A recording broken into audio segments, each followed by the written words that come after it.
Sinabi sa akin, may pangulong tulong ng mga PDP senators at ng kanilang mga guest candidates. So, tulungan niyo po ako, Isunggo. Pangalawa ay si Senator Bato de la Rosa. Ang sunod po ay si Senator Attorney Jimmy Bondo.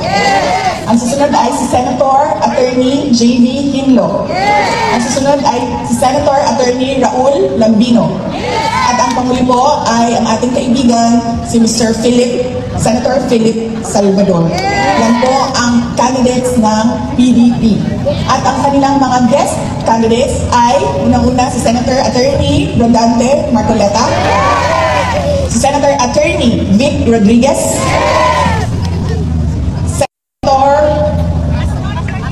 Senator Pastor Apollo Kibuloy, at ang panghuli ay si Senator Dr. Richard